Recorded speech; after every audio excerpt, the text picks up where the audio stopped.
پاکستان میں آج استحصال کشمیر پر یوم سیاہ منایا جا رہا ہے۔ مقبوضہ کشمیر کی حیثیت بھارت کی جانب سے یک طرفہ تبدیل کرنے کو 3 برس مکمل ہو گئے۔ آج وادی کشمیر میں یوم سیاہ اور ہڑتال ہے۔ اسلام آباد سمیت ملک کے مختلف شہروں میں کشمیریوں سے یکجہتی کے لیے ریلیاں نکالی جا رہی ہیں۔ اسلام آباد ریلی میں وزیر دفاع خواجہ آصف اور وزیر امور کشمیر قمر زمان کائرہ کی شرکت۔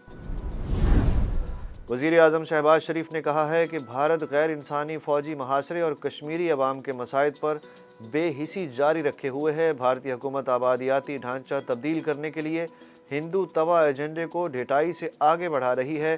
یوم استحصال کشمیر پر پیغام میں وزیر اعظم شہباز شریف نے کہا کہ کشمیری عوام نے جرأت اور دلیری سے بھارتی مظالم کی مہم کو ناکام بنایا۔ پاکستان ان کشمیریوں کی آواز بنا رہے گا۔ وزیر اعظم شہباز شریف کا جنوبی پنجاب اور جنوبی بلوچستان کے سیلاب زدہ علاقوں کا ایک روزہ دورہ۔ وزیر اعظم کو ڈیرہ غازی خان میں نقصانات، ریسکیو اور ریلیف کی کارروائیوں پر بریفنگ دی گئی۔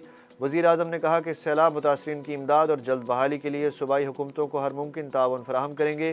جن کے پیارے چلے گئے انہیں فوری معاوضہ ادا کیا جائے۔ عوام کا پیسہ کسی کی جاگیر نہیں، قومی وسائل عوام پر خرچ ہوں گے۔ الیکشن کمیشن نے قومی اسمبلی کے 9 حلقوں میں ضمنی الیکشن کا اعلان کر دیا۔ قومی اسمبلی کے 9 حلقوں میں ضمنی الیکشن کے لیے پولنگ 25 ستمبر کو ہوگی۔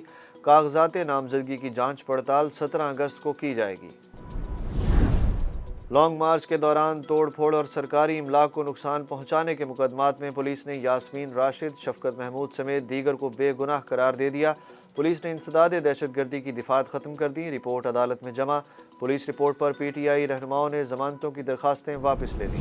حرمت حرم نبوی کی توہین جرم ثابت، 6 پاکستانیوں کو سزائیں، 3 کو 10 سال اور 3 کو 8 سال سزا سنا دی گئی۔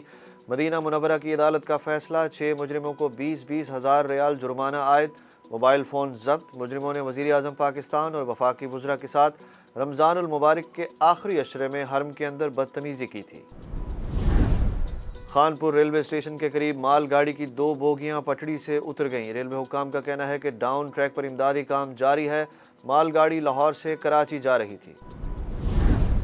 ملک میں کرونا کے بار جاری، گزشتہ 24 گھنٹوں کے دوران وائرس سے متاثرہ مزید 2 افراد جان کی بازی ہار گئے۔ مثبت کیسز کی شرح 3% سے تجاوز کر گئی۔